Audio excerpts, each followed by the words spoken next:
Boa noite. Boa noite. Vice-presidente Michel Temer diz que a situação no país é grave, pede apoio ao Congresso e união contra a crise. Justiça condena presidente da empreiteira OAS e 4 executivos por corrupção na Petrobras. Investigação na Lava Jato mostra que Collor recebeu 26 milhões de reais em propina. Ele nega. Governo da Malásia afirma que a peça encontrada pertence ao avião da Malaysia Airlines que desapareceu. Papa Francisco diz que os divorciados que voltam a se casar são parte da igreja.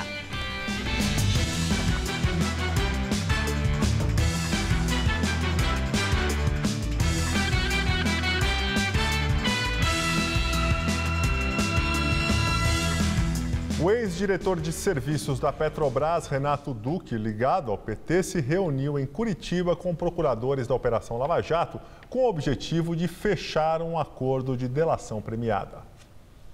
Preso desde março, Renato Duque responde a vários processos. Ele é suspeito de corrupção e lavagem de dinheiro. Segundo o ex-gerente Pedro Barusco, seu subordinado na Petrobras e um dos delatores na Lava Jato, Renato Duque chefiava um dos grupos que fraudavam licitações.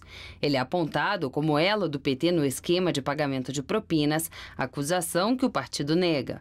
Segundo o juiz Sérgio Moro, quem indicou Renato Duque para o cargo na Petrobras foi o ex-ministro José Dirceu, preso preventivamente anteontem. As investigações indicam que o senador e ex-presidente Fernando Collor de Mello, do PTB de Alagoas, recebeu 26 milhões de reais em propina entre 2010 e 2014. Os valores seriam referentes à facilitação de contratos firmados pela BR Distribuidora. Collor é um dos 48 políticos investigados por suspeita de participação em fraudes na Petrobras. Para os investigadores, há indícios de que parte do dinheiro desviado tenha sido usado por Collor na compra de carros de luxo em nome de empresas de fachada. Uma Lamborghini, uma Ferrari e um Porsche foram apreendidos pela Polícia Federal na casa da Dinda, em Brasília, no dia 14 do mês passado.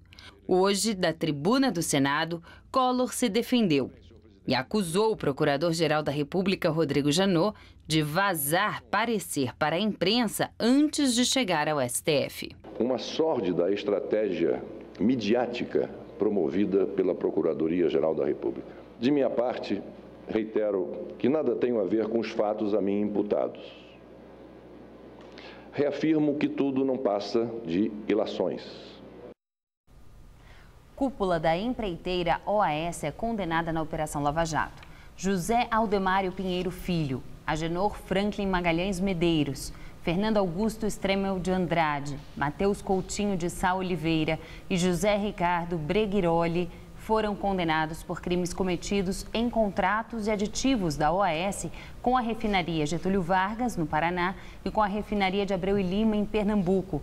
A decisão é do juiz Sérgio Moro e, como a condenação é em primeira instância, cabe recurso. De acordo com a sentença, um grupo formado por empreiteiras praticou crimes de cartel e fraudes a licitações contra a Petrobras e contou com o auxílio de funcionários da estatal. Na mesma sentença, Sérgio Moro condenou também o ex-diretor de abastecimento da Petrobras, Paulo Roberto Costa, e o doleiro Alberto Youssef. O ministro da Casa Civil, Aloysio Mercadante, admite erros do governo e propõe um acordo suprapartidário. Mercadante participou de audiência na Comissão de Minas e Energia da Câmara dos Deputados. Segundo ele, vivemos um momento polarizado e de tensão política depois de erros que o governo cometeu e que é preciso superar. O ministro fez elogios à oposição. Lembrou que a gestão do PSDB no governo Fernando Henrique Cardoso foi marcada pelo controle da inflação e pediu apoio suprapartidário para questões que envolvam política de Estado. Eu queria dizer que eu acho que tivemos aqui uma excelente qualidade de debate público. Acho que se a gente conseguisse trazer essa agenda de discussão mais aprofundada, com as nossas diferenças, mas uma agenda que elabora a política, traz soluções, mais do que simplesmente apontar problemas, acho que a imagem do legislativo, da política dos partidos seria muito melhor. Mercadante defendeu a responsabilidade por parte do Congresso na votação de projetos que signifiquem gastos para o governo e disse que a Operação Lava Jato terá um impacto de redução de pelo menos 1% do PIB neste ano. Então, nós temos um ganho a médio prazo, um ganho de eficiência, um ganho de transparência, um ganho de governança, um ganho de recuperação de parte dos danos causados à Petrobras, e temos uma perda que é quantificada, seja pelos investimentos diretos, seja pelas empresas que estão associadas à Petrobras. O senador Aécio Neves, presidente do PSDB, respondeu à fala do ministro Mercadante. Ele responsabilizou o governo do PT pelos problemas que o país enfrenta. Ou o governo reconhece os seus equívocos, para de transferir responsabilidades para a crise internacional, para a seca no Nordeste, como se os brasileiros fossem incautos, como se os brasileiros não estivessem percebendo o que realmente vem acontecendo. Não se terceiriza responsabilidades, até porque essa é uma prática antiga do PT e, como nós estamos vendo, não deu certo até aqui. Depois de conversar com líderes da Câmara e do Senado, o vice-presidente Michel Temer, articulador político do Palácio do Planalto, afirmou que a situação do Brasil é grave. Ele fez um apelo para que todos se unam para resolver os problemas políticos e econômicos do país. Nós estamos pleiteando, exata e precisamente, que todos se dediquem a resolver os problemas do país. Não vamos ignorar que a situação é razoavelmente grave. Não tenho dúvida que é grave. E é grave porque há uma crise política se ensaiando, há uma crise econômica que está precisando ser ajustada, mas para tanto é preciso contar com o Congresso Nacional. Direto de Brasília, Josias de Souza fala sobre a crise política. O governo da presidente Dilma Rousseff está tonto. Já não sabe o que fazer para normalizar as suas relações com o Congresso Nacional. E não se pode acusar a presidente da República de não se esforçar. Ao contrário, Dilma Rousseff já fez tudo o que podia e até algumas coisas que não deveria ter feito. Dilma transferiu do PT para o PMDB o poder na articulação política do governo, um movimento lógico. Dilma distribui verbas, Dilma distribui cargos a granel. Em tempos de Lava Jato, Dilma levou ao balcão até cargos em bancos estatais, uma temeridade.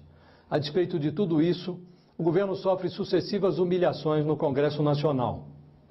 Jogam na cara da presidente CPIs novas, pautas bombas, sonegam ao governo até a aprovação de projetos considerados essenciais pelo ministro da Fazenda, como a proposta que reonera a folha salarial das empresas. E nada disso é obra da oposição. A oposição é francamente minoritária no Legislativo. Tudo isso é obra dos governistas que traem a presidente com uma volúpia poucas vezes vista. Hoje, o vice-presidente Michel Temer voltou a se reunir com lideranças do governo na Câmara e no Senado. Ele pediu fidelidade e, sobretudo, responsabilidade com o país. O problema é que os parlamentares desenvolveram em relação a Dilma Rousseff um sentimento novo. Não é nem ódio, nem amor, é indiferença. Isto é muito perigoso, porque num país como o nosso, presidencialista, o que se espera da presidente da República é que presida, que dê o norte, que estabeleça os rumos. E Dilma Rousseff, tonta, enquanto finge que faz e acontece, já não demonstra a capacidade de governar os problemas. A presidente é governada por eles. Boa noite. Na retomada das sessões, a Câmara começou a discutir as contas pendentes de ex-presidentes da República. Os deputados discutem a aprovação das contas de Itamar Franco, Fernando Henrique Cardoso e Lula. Isso permite que a Câmara passe a analisar as contas do último governo Dilma Rousseff.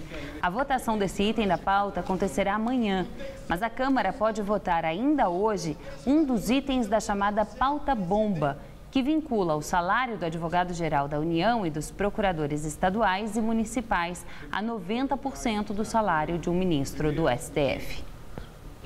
Rodrigo Janot é o candidato mais votado entre os membros do Ministério Público Federal para ocupar o cargo pelos próximos 2 anos. Ele já exerce a função, teve 799 votos. Outros 3 nomes também receberam votos. O resultado será agora apresentado ao presidente Dilma Rousseff, que deverá escolher um entre os 3 mais votados. Desde 2003, o escolhido tem sido sempre o primeiro da lista tríplice. O nome indicado pela presidente precisará ainda da aprovação da maioria do Senado após uma sabatina para assumir o cargo. A quarta-feira foi mais um dia quente, atípico para o inverno aqui na capital. E aqui na capital paulista, aliás, fez 27 graus. No litoral, chegou a 30 e passou disso em várias cidades do interior. E com tantos dias sem chuvas, a secura do ar é inevitável. Os índices de umidade chegaram a apenas 26% aqui na capital e abaixo dessa marca na região norte do estado. Quando será que teremos chuvas? Mariana Armentano traz os detalhes da previsão.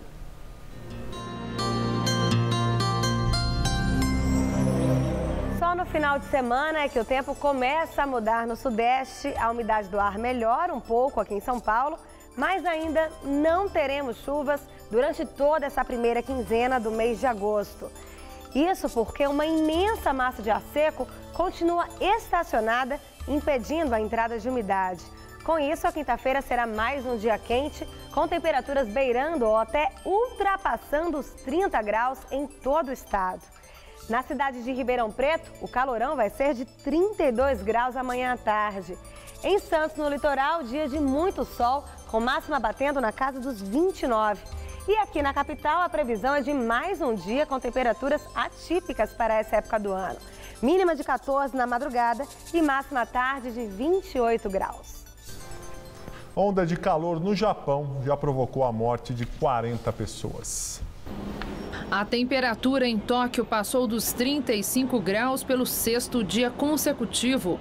Com a taxa de umidade ao redor de 58%, a sensação térmica é de 44 graus. É muito para os padrões da capital do Japão.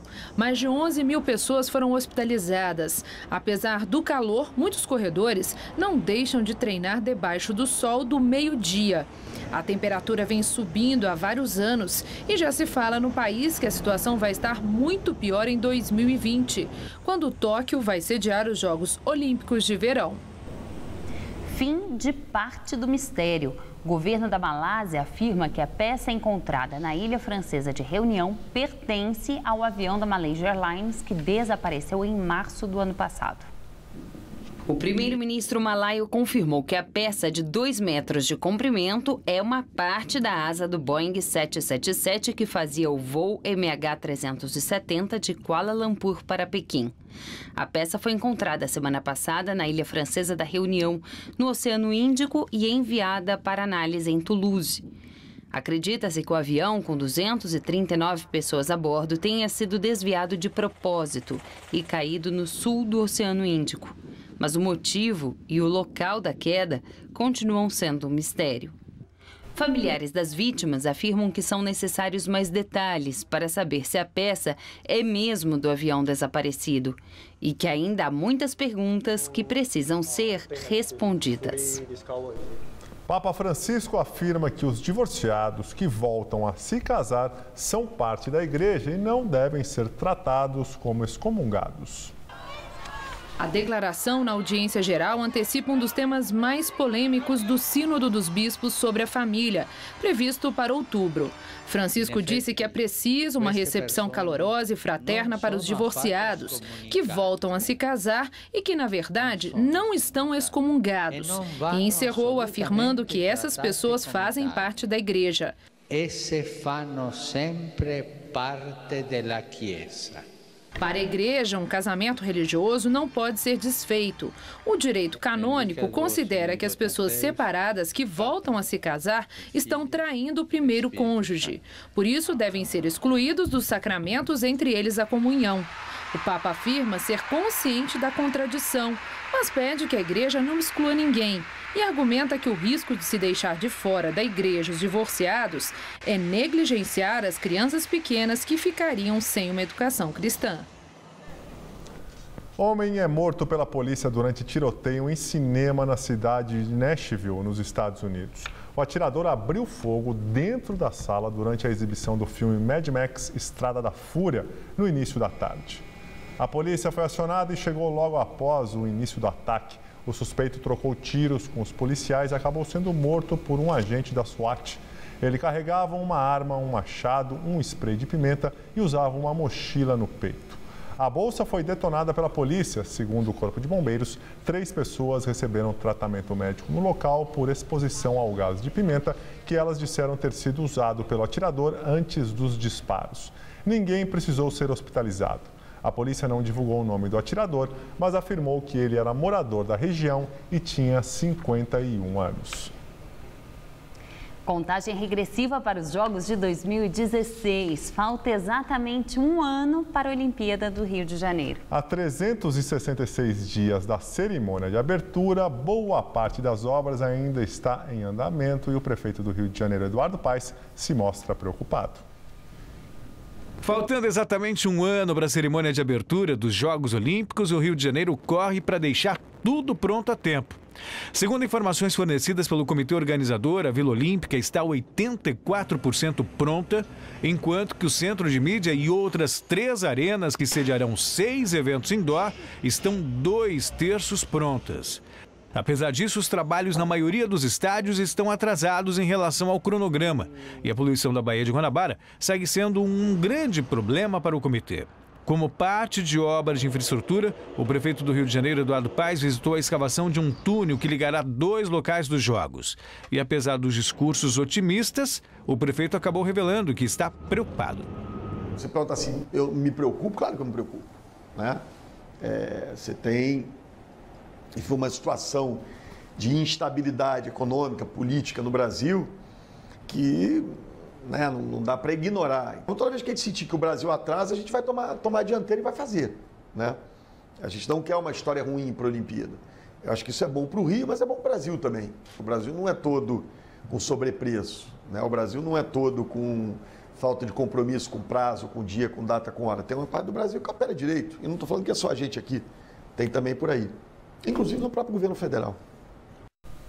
E a presidente Dilma participou de cerimônia que marca um ano para os Jogos Olímpicos no Rio de Janeiro. Ela destacou a beleza do cenário natural para os Jogos e afirmou que ainda há muito o que fazer. Faremos, sim, um espetáculo inesquecível. Para isso, continuamos trabalhando, pois ainda há muito a fazer. Nos próximos meses, os eventos teste nos permitirão ajustar todos os detalhes. Juntos, governo federal, estadual e prefeitura, em estreita colaboração com o comitê organizador dos Jogos Olímpicos, construímos as condições para estarmos à altura do desafio que assumimos em 2009, frente ao Comitê Olímpico Internacional. A seguir, dólar opera mais um dia em alta e fecha o pregão cotado a R$ 3,48. E um novo local de lazer na região da Avenida Paulista. O novo mirante terá atrações culturais e gastronômicas. Olha, a Câmara não poderia deixar de agradecer a população de São Paulo. Graças à participação de todos vocês, o Câmara no seu bairro está sendo um sucesso. E sabe o que é melhor? Você ainda pode participar. Por isso, fique de olho nas datas das sessões plenárias do seu bairro. Sua presença é importante para melhorarmos ainda mais a cidade que tanto amamos. Venha, queremos ouvir a sua opinião. É a Câmara de Vereadores indo ao seu encontro por uma cidade melhor. Martelo. Martelo. Alicate. Alicate. Onde é que tá? Tá aí na tampa organizadora. Broca. Broca. Eita, tem isso aqui. Claro, cabe 40 quilos. Chave de fenda. Ah, não. Perdemos? Pessoal, a campanha tá funcionando! Caixa Baú Irving. Mais organização e praticidade na obra. Irving é outro nível.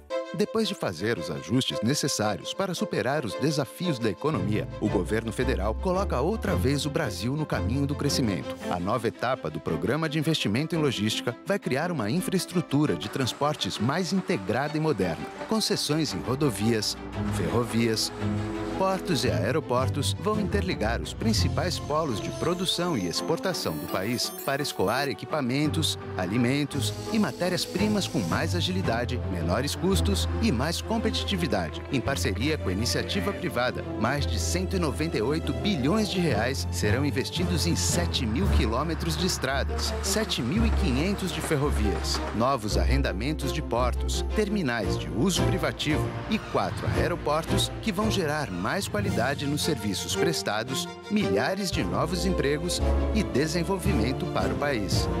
Programa de Investimento em Logística. O Brasil vai seguir avançando. Quem quer comunicar precisa estar atento ao alcance de sua mensagem, aos canais mais adequados, às mudanças mais repentinas. a comunicação evoluiu. A Faculdade Casper Libero leva você ao próximo nível, a pós-graduação. São 4 cursos que ajudam você a ser protagonista nas grandes transformações. Professores com ampla e reconhecida experiência acadêmica, autonomia para montar a grade curricular e escolher sua carga horária, localização privilegiada e tradição no ensino superior em comunicação. Divida sua carreira entre antes e depois. Faça a pós-graduação na Casper Libero. Inscrições abertas. No friozinho, é normal a gente acabar comendo mais, né? Ou optando por pratos mais gordurosos. Mas a Carol Santos vai trazer dicas para a gente não engordar no inverno. Tem De Olho na TV, com José Armando Vanucci. Ainda tem a estreia do quadro Divas que Inspiram. E logo no primeiro receba a piloto Bia Figueiredo, gosto dela. O Todo Seu é hoje, 10h30 da noite, e como sempre, estou aqui te esperando. Pode vir.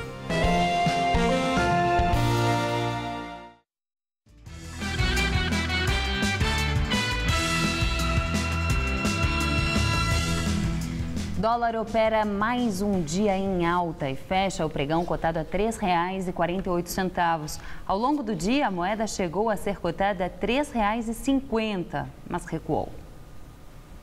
E agora, comentário de economia com Vinícius Torres Freire. Hoje foi um dia de declarações graves da cúpula do governo e de dólar batendo em R$ 3,50. O dólar a esse preço é um sintoma da gravidade. Mas também pode ser um fiapinho de solução para a economia. Fiapo, pois a solução maior da crise é política. Michel Temer, vice-presidente, em geral comedido, convocou jornalistas para dizer, com voz nervosa, que não tem dúvidas de que a situação é grave e que é preciso alguém para reunificar o país. Joaquim Levy, ministro da Fazenda, quase repetiu Temer. Disse que a situação das contas do governo e da economia é séria. Em resumo, os dois se referem ao fato de que a Câmara dos Deputados, liderada por Eduardo Cunha, adotou medidas que podem levar ao impeachment de Dilma Rousseff. E também ao fato de que o Congresso, ameaça aprovar leis que estouram ainda mais as contas do governo, o que vai agravar ainda mais a crise econômica. Como a política está à deriva e ninguém sabe o que vai acontecer, o dólar voa. Faz um ano, estava em R$ 2,27. Subiu 54%. Isso é medo e especulação de que a situação no Brasil vai piorar, sendo melhor tirar parte do dinheiro daqui. Fosse outra a situação política, o dólar alto poderia ser um começo de solução. Dólar mais caro, como se sabe, barateia os produtos brasileiros no exterior e encarece os importados. Assim, pode haver estímulo para se produzir mais aqui no Brasil, para substituir importados e vender mais para o exterior. Por ora, esse é o único estímulo possível para a economia. O governo não tem como gastar. Empresários não investem, consumidores compram menos por medo do futuro e por falta de dinheiro mesmo. Juros altos fazem o resto do estrago. A saída poderia então ser o dólar, o câmbio, que, feitas todas as contas certas, está em um nível equivalente ao de 2006, ano que ainda as exportações eram favorecidas. Mas dólar alto também pode criar problemas para empresas com despesas em dólar. Pode causar inflação também. Para que o dólar alto não atrapalhe, é preciso que as contas do governo não piorem ainda mais. É preciso que o governo tome medidas para o futuro. A expectativa de um futuro melhor pode aliviar a situação já no presente. Mas para isso, é preciso algum governo e um governo que saiba que é preciso fazer mudanças a fundo. Está difícil. No mesmo domingo em que a Paulista será novamente fechada para os carros, o entorno da avenida ganhará um mirante com espaços culturais para todos os gostos. No movimento dos operários, o marco importante para a história da cidade volta a se transformar. O terraço em cima do túnel da 9 de julho foi o que sobrou do antigo Belvedere Trianon, demolido nos anos de 1950 para a construção do MASP. O lugar passou anos abandonado. A área interna, com mais de 200 metros quadrados, estava suja e servia de abrigo para moradores de rua. Sempre cheio de moradores de rua. Cheio. Tinham muitos. Totalmente abandonado. Só o lado direito aqui que é dos prédios, então o pessoal toma conta. Com as obras, o lugar deve voltar a ser o que era no passado, um mirante. A reforma está sendo bancada por empresários em troca do direito de explorar a área cedida pela prefeitura num negócio.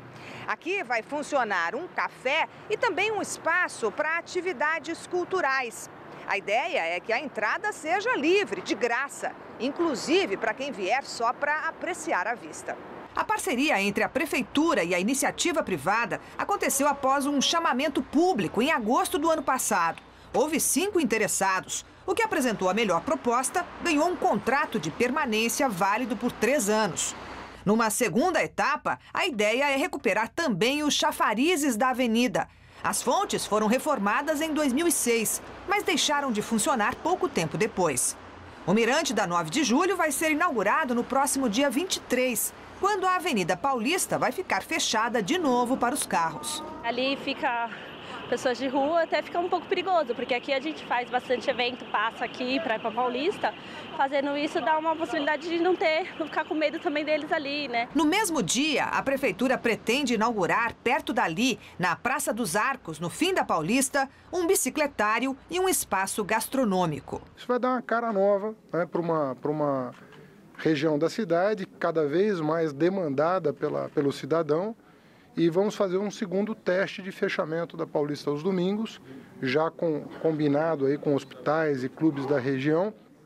E pretendemos estender esse programa do Parque Paulista para todas as subprefeituras. A edição das 10 do Jornal da Gazeta termina aqui. Boa noite. Fica agora com o Rony Von no Todo Seu. Uma ótima noite para você e até amanhã.